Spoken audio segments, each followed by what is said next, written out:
दोस्तों राम राम नमस्कार।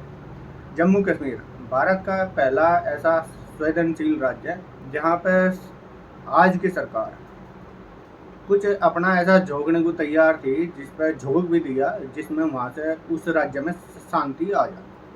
पिछले कई सालों से कुछ सालों से 1-2 सालों से वहाँ पे छोटी मोटी अगर आतंकी घटनाएं देख लो उसे छोड़ के कोई ऐसा बड़ा वारदात नहीं हुई वहाँ पे। लेकिन अभी अनंतनाग जो सेक्टर है वहाँ का इलाका पिछले 48 घंटे से ज़्यादा हो गए वहाँ पे बमबारी अभी भी चल रही, एनकाउंटर अभी भी चल रहा। और समाचार ये आ रहे हैं भाई वहाँ पे 3 अफसर, एक पुलिस के 2 आर्मी के, वो भाई बलिदान हो गए। मैं शहीद नहीं कह रहा, शहादत नहीं कह रहा, मैं बलिदान कह रहा। और इस विषय पर किसी दिन और बैठ लेंगे, बात करेंगे।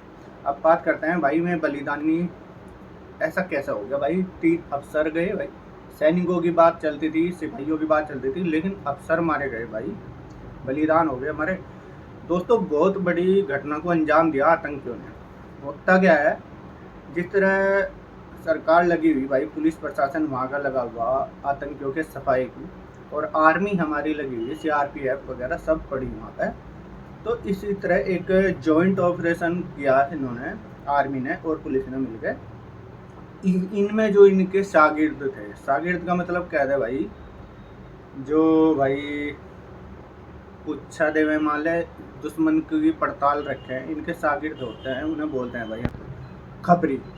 जो खबरी थे भाई, उन्होंने एक न्यूज़ दिया आतंकियों की सटीक लोकेशन यहाँ पे है। वो सेना के लिए खबरी का काम करते थे। और भाई सैनिक, हमारे सैनिकों को वहाँ बुला लिया, लेकिन वो एक तरह से उनका जाल बिछाया हुआ था। जो खबरी थे वो आतंकियों से मिले हुए थे भाई। वहाँ पे हमारे पुलिसकर्मी जो थे हुमायूं जी, वे पहुँचते हैं और भाई इसी तरह जॉइंट इनका जो ऑपरेशन चलता है वहाँ पे फिर इन्हें घेर के फायर किया जाता है, मतलब इनको मार दिया जाता है, बलिदान कर दिया जाता है। तो कितने मंसूबे तेज थे। अब ये बताया जा रहा है ये जो एनकाउंटर चल रहा है, इसे घटना को, आतंकी घटना को नूह के जो केस हुआ था नूह में, उससे जोड़ कर देखा जा रहा है। अब भाई वहाँ पे दंगा जो हुआ था, इस तरह से जोड़ कर देखा जा रहा है। लेकिन क्या सच्चाई है इसकी बाद में पड़ताल होगी, जब जांच एनकाउंटर खत्म होगा। अभी भी लेकिन एनकाउंटर चल रहा, बाद में सारी डिटेल आपके सामने आएगी।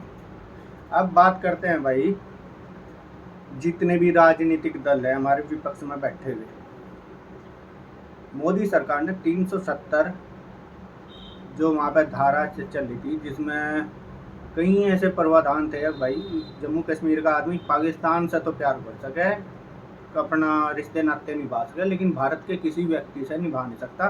भारत का कोई भी व्यक्ति वहाँ ज़मीन नहीं खरीद सकता, और भाई ना वहाँ पे शादी कर सकता लड़की के साथ। मोदी सरकार ने ये जो कानून बने थे ये हटा दिए थे बिल्कुल, और भाई वहाँ पे शांति लाने की भरपूर कोशिश करी थी। और सबको ज्ञात है भाई किस तरह वहाँ पत्थरबाजी हुई थी, जो पिछले कई सालों से बंद थी। मोदी सरकार ने हर वो काम किया जिससे जम्मू कश्मीर में शांति बहाली हो, और वहाँ पे शांति बहाली थी। अभी पंचायत चुनाव हुए थे, उसमें बीजेपी गवर्नमेंट बहुत बढ़िया तरीके से जीती थी। अब जब वहाँ पे विधानसभा चुनाव की पुरजोर तैयारी चल रही थी, तो जब तैयारी चल रही तो भाई पाकिस्तानी जो हमारे पड़ोसी हैं उनके पेट में दर्द होना लाजमी है। जो आतंकवादी हैं सारे के सारे पाकिस्तानी मूल के बताए जा रहे हैं इस घटना में। बाकी डिटेल सारी जो निकलेगी वो तो लास्ट में निकलेगी, लेकिन अभी जो बताए जा रहे हैं सारे पाकिस्तानी, जो 2-4 मारे गए और अभी 3-4 को घेर कर रखा, ये अभी न्यूज़ है भाई। घेर रखा 3-4 आतंकियों को सेना ने, और ऊंचाई पर होने के साथ साथ इसलिए वो कारगिल वाला हिसाब बढ़ रहा उनका। अब भाई वो थोड़ा ऊंचाई पे है। तो दोस्तों अब जब बात करते हैं भाई, हमारे जो कर्नल थे, सेना के सिपाही थे, वो कैसे इनके ये जो इनके शागिर्द थे, खबरी थे, इनके बहकावे में आए। बहकावे में आने का मतलब है उन्होंने भारतीय सेना के साथ गद्दारी करके एक आतंकवादी पाकिस्तानी उनका साथ दिया, और हमारे 3 बड़े जनरल, कर्नल और पुलिस DGP हुमायूं ये शहीद हुए। एक आशीष थे भाई, एक मनप्रीत थे अपने पंजाब के, ये थे भाई अपने फौजी कर्नल। और भाई हुमायूं जो थे ये इतने बड़े पद पर थे पुलिस के डीजीपी। जो हुआ गलत हुआ, इसके जब यह एनकाउंटर निपटेगा बाकी फिर डिटेल में सामने आएंगी, उसके बारे में फिर बात करेंगे। अभी तक की ये जो चर्चा थी मैंने बता दी किस तरह से पाकिस्तानी जो आका हैं आतंकियों के, वो बेचैन हो रहे भारत में शांति से, जम्मू कश्मीर में शांति से। और जब से 370 हटा और लद्दाख अलग बना, जम्मू कश्मीर अलग मोदी ने कर दिया, तब से इनके पेट में ज़्यादा दर्द हो रहा। तो भारतीय सैनिकों पर हम गर्व करें, उनकी जो बलिदान हुए हमारे सिपाही तीनों, कर्नल भाई और डीजीपी, और भगवान से प्रार्थना करें भाई में अच्छे उनके कर्म का फल मिले उन्हें, आगे आने वाले नए जन्म में अगर भगवान करे उन्हें मुक्ति दे, पहले तो मोक्ष प्रदान करे जैसा भी हो, स्वर्गवासी होंगे।